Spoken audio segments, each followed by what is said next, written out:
Assalamualaikum warahmatullahi wabarakatuh. Selamat pagi, Prof. Agus dan rekan-rekan sekalian. Hari ini saya akan mempresentasikan tentang benchmarking dan perbandingan best practice terhadap sistem pengukuran kinerja supply chain PT POS Indonesia dalam konteks transformasi menuju logistik digital dan e-commerce fulfillment.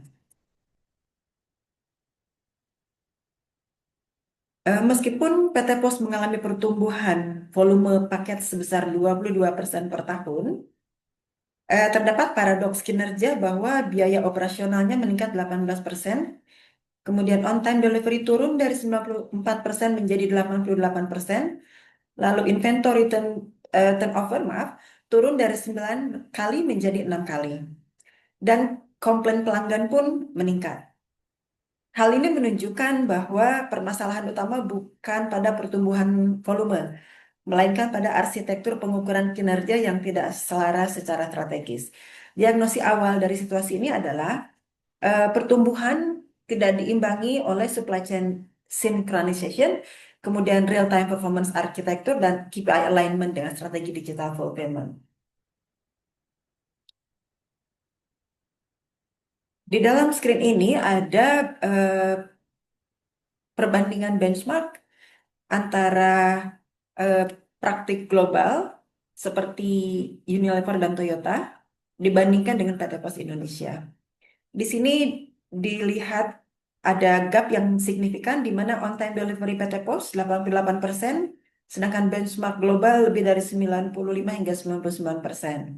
Kemudian supply chain cost 19% dari revenue, sementara di standar industri itu hanya 12 sampai 15%.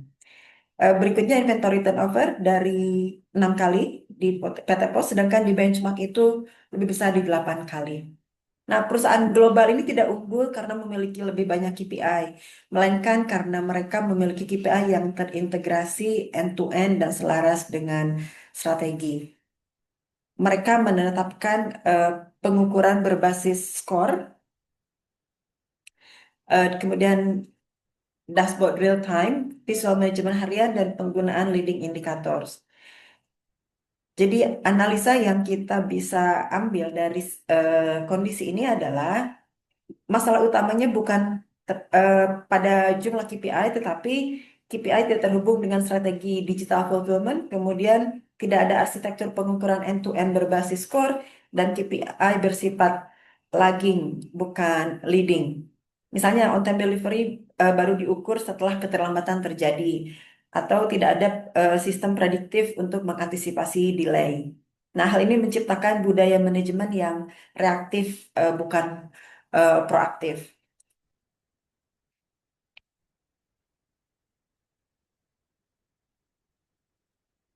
Dalam screen ini disampaikan bahwa strategik yang bisa direkomendasikan untuk situasi ini ada tiga. Yang pertama adalah eh, implementasi arsitektur pengukuran berbasis core. Artinya menyerahkan KPI kepada dimensi reliability, maaf, responsiveness, agility, cost, dan access management. Yang selanjutnya, integrasi balance scorecard dalam fungsi logistik. Di sini menghubungkan KPI operasional dengan kinerja finansial, kepuasan pelanggan, efisiensi proses internal, dan kapabilitas digital. Yang terakhir, rekomendasinya adalah pengembangan real-time control tower dashboard, integrasi ERP, TMS, dan warehouse management system untuk memungkinkan monitoring on-time delivery secara langsung, alert prediktif, dan analisis cost to serve.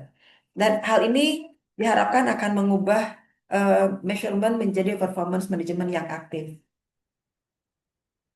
Sebagai kesimpulan, PT POS tidak memiliki masalah pertumbuhan volume, melainkan mengalami kegagalan arsitektur pengukuran kinerja. Tanpa integrasi skor, balance scorecard, dan dashboard real time, OTD akan terus menurun, inefisiensi biaya akan meningkat, lalu juga transformasi digital tidak akan menghasilkan nilai strategis. Best practice global menunjukkan bahwa keunggulan berkelanjutan tercapai melalui penyelenggaraan antara strategi, pengukuran, dan eksekusi. Peter Drucker mengatakan, what get measured, get managed. namun yang lebih tepatnya yang diukur secara bermakna dan ditindaklanjuti secara konsisten, itulah yang benar-benar akan meningkat. Di halaman ini adalah jawaban dari 4 pertanyaan reflektif yang disampaikan. Yang pertama, perbedaan mengukur dan mengelola kinerja. Mengukur kinerja berfokus pada pengumpulan data dan pelaporan data, sementara mengelola kinerja itu berfokus pada tindakan perbaikan dan pengambilan keputusan.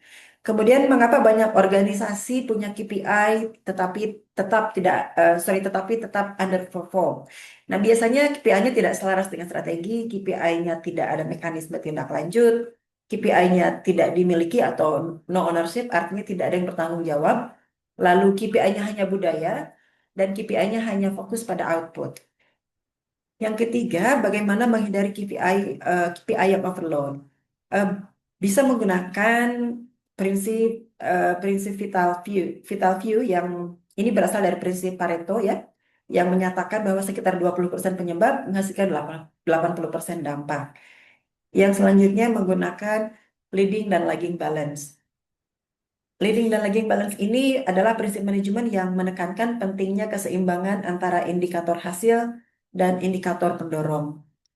Kemudian yang keempat, apakah semua hal perlu diukur? Jawabannya tidak. Konsep pentingnya adalah eh, seperti Peter Drucker katakan, what gets measured get managed, dan yang lebih tepat adalah what gets meaningfully measured get improved.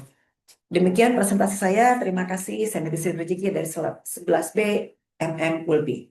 Assalamualaikum warahmatullahi wabarakatuh.